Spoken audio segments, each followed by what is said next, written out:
Сәлеметсіңдер ме балалар? Қалдарың қалай? Сендермен кезекті математика сабағында кездескеніме өте қуаныштымын. Біз бүгін алдыңғы тақырып, яғни 2-3 амалмен орындалатын есептерді әрі қарай жалғастыратын боламыз.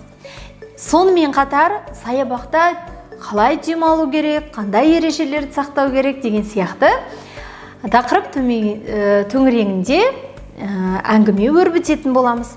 Мына суретке назар аударшы. Балалар қайда жүр деп ойлайсың? Я, саябақта жүр.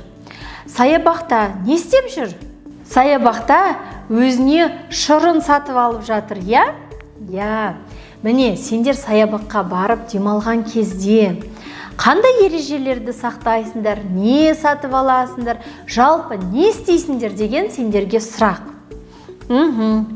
Я, мүмкін сендер әткеншек тебесіңдер, неше түрлі аттракциондарға отырасыңдар, және де тәтті мәттілерді жейсіңдер, дұрыс па? Я. Ал енді мына саябақта қандай ережелерді сақтау керек? Кәнеки айта қойшы. Я, әр адамға құрметпен қарау керек, итеруге болмайды, немесе қағып кетуге болмайды, я?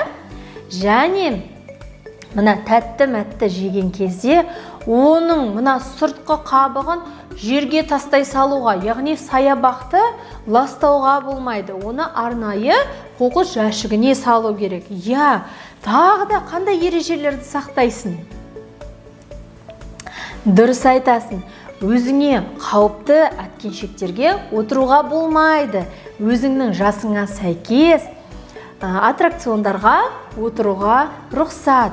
Және де мына аттракциондарға кірер кезінде сен не сатып алу керексің? Әрине, билет сатып алу керексің. Билетсіз кіруге болмайды. Сені билетсіз кіргізбейді де. Сондықтан міндетті түрде билеттің құнын төлеп, билетіңді алып, бірақ кіресің. Дұрыс па? Я, тамаша. Ал енді бірінші тапсырмаға қарайық. Балалар саябақта ақшаларына төмендегі заттарды сатып алды дейді. Ал енді оларға неше теңге қайтаратынын табуымыз керек. Кәнеки, бірінші қараймыз. Бірінші тәтті жүгер екен. Тәтті жүгерде неше алыпты? Екеу 80 теңгеден алыпты. Қалай есептейміз? Балада 1000 теңге болған екен. Енді 80 теңгеден 2 тәтті жүгер алыпты. Барлық ақшасынан, жүгерінің ақшасын азайтқан кезде қайтаратын сома шығады, дұрыс қой? Ал енді мына йогуртқа қараймыз. Балада қанша теңге болыпты? 800 теңге. Ал енді йогурттың әр данасы неше теңгеден екен? 90 теңгеден. Яғни 800-ден біз 90 теңгелік 3 йогурттың бағасын азайтамыз. Ал енді мына вафли. Балада 700 теңге болыпты. Бала 2 вафлидің әр қайсысы 60 теңгеден сатып алған екен. Енді мына балаларға қанша теңге қайтарғанын осы өрнектердің мәнін табу арқылы білетін боласын. 2 минут уақыт берейін. Ал балалар, келесі екінші тапсырмаға көшейік. Екінші тапсырма біздің дәл бүгінгі тақырыпқа сәйкес. Ал кәнеки тыңдаймыз. Саябаққа кіретін балалар билеті 70 теңге тұрады екен. Ал ересектер билеті одан 30 теңгеге қымбат.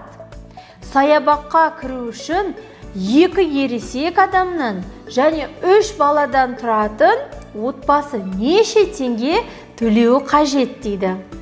Ал кәнеки, бірінші біз нені тауып алуымыз керек? Балаларға билет белгілі, енді ересекті тауып алуымыз керек, дұрыс па? Ал кәнеки, бірінші бала билеті деп жазайын. Бала билеті неше теңге тұрады екен? 70 теңге тұрады екен. Ал енді ересек билеті не дейді? Біз бірден шығарып үйренейік, 30 теңге қымбат дейді. Яғни 70-ке 30-ды қоссақ, неше теңге болады? 100 теңге болады. Ал енді балалардан 3, ал ересектен 2. Барлығы неше теңге төлеу қажет деп сұрап тұр. Шешуі не істейміз? Бірінші балаларға төленетін соманы, сосын ересекке төленетін соманы тауып алып, екеуін бірге қосамыз. Дұрыс қой? Ал енді 7-ні 3-ке көбейтіп, 0-ді тіркей саласың. Қанша болады? 210.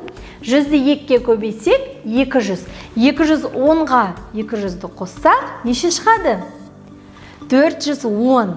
Яғни, жауабы қалай? Саябаққа кіру үшін бұл отбасы 410 теңге ақша төлеу қажет. Міне, біз екінші тапсырманы орындадық. Ал енді тура осылай ән нұсқасын орындап көр. Жарайсыңдар балалар. Міне, біз 2-3 амалмен орындалатын есептерді шығарып жүрміз. Ал енді мына суретке қарап, не істейік? Керісінше есеп құрастырайық. Бірінші суретте мына қолға тағатын және жанатын нелер көрсетілген? Браслеттер көрсетілген. Бір данасы 102 теңге тұрады екен. Ал енді екінші ойыншық, мына алақанға ұқсайтын екінші ойыншық, бір данасы 107 теңге тұрады екен.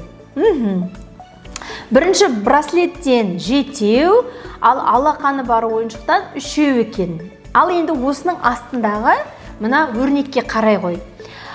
107 көбейту 6, қосу 102 көбейту 3 дейді. Кәнекей, осы мына өрнекке біз есеп құрастырып көрейік. Так, 107 дегеніміз ол алақаны бар ойыншық. Одан 6 дана сатып алыпты. Ал 102 дегеніміз жанатын браслет. Одан 3 дана сатып алыпты.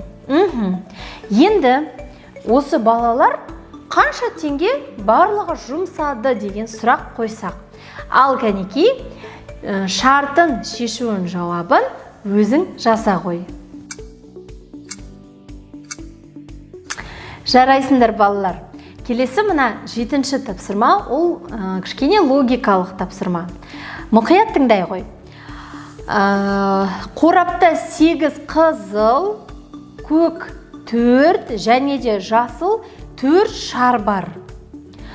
Олардың арасында кем дегенде бір түсті 4 ойыншық болу үшін оны ең аз дегенде қанша шар алу керек дейді.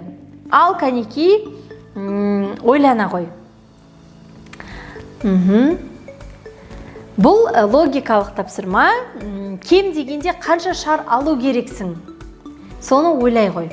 Ал енді, балақай, сонымен қатар саған үйге үй тапсырмасын түсіндіре кетейін. Үйге осы 7-ші тапсырманы толық орындап, және осымен қоса 8-ші тапсырманы ала ғой.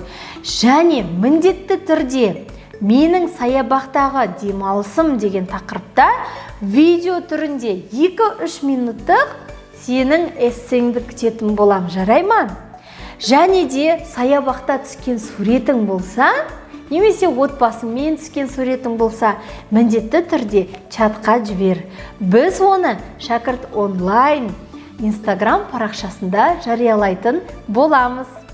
Міндетті түрде біздің осы каналға жазылуды және қоңыраушаны басуды ұмытпа.